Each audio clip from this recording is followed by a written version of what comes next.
December 15, 1944. At the height of World War II, a small aircraft vanishes over the English Channel. Inside was the most famous man in music. There was no wreckage, no radio distress call, no witnesses, just a sudden, absolute silence where there had once been the roar of 1,000 brass horns. Glenn Miller didn't just disappear. He became a ghost in the machinery of war, leaving behind a silence that has lasted over 80 years. In this investigation, we aren't looking for a body or a plane. Those are likely lost to the tides. We are looking for the truth behind the disappearance of an icon. For the channel never solved, we return to the fog of '44 to examine the case of the bandleader who never landed. By the late 1930s, Glenn Miller was a phenomenon. His sound, the unique blending of clarinet and saxophones, was the pulse of America. He was a perfectionist, a disciplinarian who demanded every note be precise. His success was no accident. It was engineered through thousands of hours of rehearsal. For millions of Americans, his music was the sound of home. It was Moonlight Serenade and In the Mood. It was the hope of a world not yet at war. Miller was a man of absolute order. He famously said, "A band ought to have a sound of its own." He achieved this by being a mathematical perfectionist. He didn't just lead a band, he engineered a sonic landscape. Every musician had to follow his precise Miller method, or they were out. To the G is in the mud of Europe, Miller's music wasn't just entertainment. It was a lifeline to the lives they had left behind across the Atlantic. The thousands of letters he received from the front lines spoke of a shared longing. His music was the bridge over which they could all walk home for a few minutes. When Pearl Harbor changed everything, Miller felt a profound call to duty. He was at the peak of his career, earning $15,000 a week. He walked away from all of it. He told the draft board he wanted to put a modern army band into the field. He wanted to give the troops a piece of home. He was commissioned into the Army Specialist Corps as a captain. It wasn't just a publicity stunt. Miller worked tirelessly to modernize military music. He faced resistance from the old guard, but his popularity with the rank and file was undeniable. He was building something new within the chaos of the war machine. In the summer of 1944, Miller's Army Air Force Band was sent to England. They performed hundreds of times, often during air raids and under the threat of V-1 rockets. As Paris was liberated, Miller planned a bold move. He wanted to take the band to the continent for a massive Christmas concert at the Olympia Theater. December 15th was meant to be the first step. Miller would fly ahead to Paris with 2 companions to finalize the arrangements. The band would follow later. But the weather was not cooperating. A deep, freezing fog had settled over the airfields of southern England. Visibility was near zero. Most flights were grounded. Miller was impatient. He was used to getting things done on his schedule. When a small UC-64 Norseman, piloted by John Morgan, became available, he took it. Joining them was Colonel Norman Basel. At 1:55 p.m., the Norseman lifted off from RAF Abbots Ripton. It was the last time anyone on the ground would see them. The flight to Paris should have taken less than 2 hours. The route took them over the English Channel, a stretch of water notorious for its sudden, violent shifts in weather. The Norseman was a single-engine plane, reliable in many conditions but ill-equipped for the extreme icing they likely encountered that afternoon. Flight Officer John Morgan, the pilot that day, was experienced but not seasoned in the unique treachery of the English Channel's winter fog. He was flying a Norseman, a plane designed for the Canadian bush, not for high-altitude military transport in freezing conditions. It was a mismatch of machine and mission. Joining Miller was Colonel Norman Basel, a man known for his own impatience. The pressure to fly despite the weather was immense and immediate.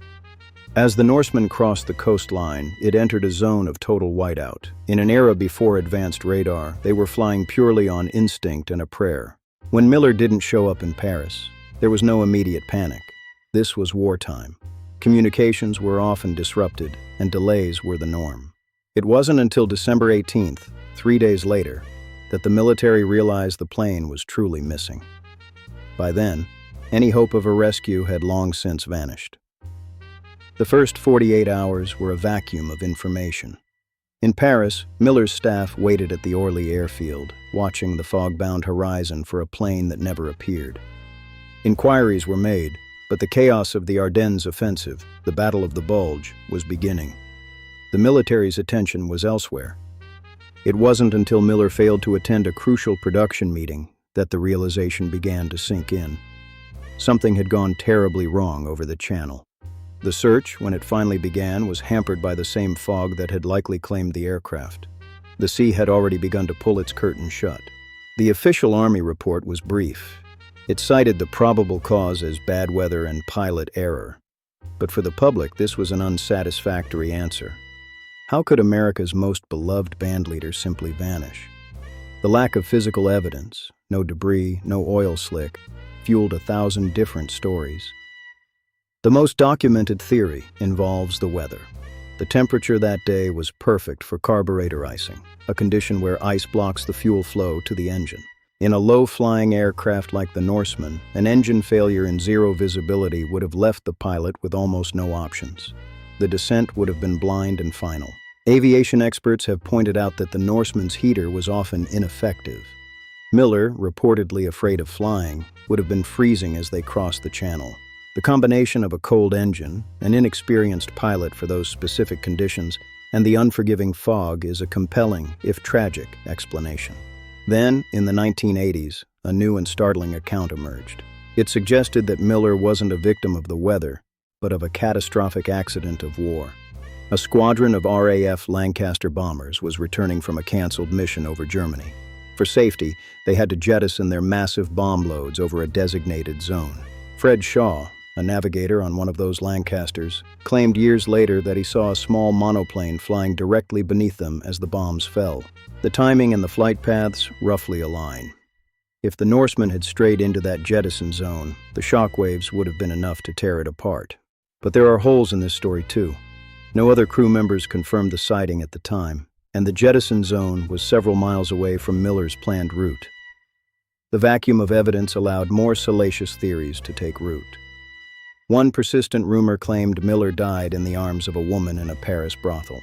The story suggested the military covered it up to preserve his clean-cut image. But no hospital records, no witnesses, and no physical evidence have ever emerged. Another theory, even darker, suggested Miller was captured by the Gestapo, that he was tortured for information or held as a high-value prisoner. Post-war searches of German records yielded nothing. No mention of Miller, no secret files. Like the brothel theory, it remains a product of imagination, not fact. Documented history shows a man who was deeply committed to his work. To manufacture a scandal where there is only tragedy does a disservice to the facts. We must be comfortable with the silence. The records tell us he took off into the fog and never arrived.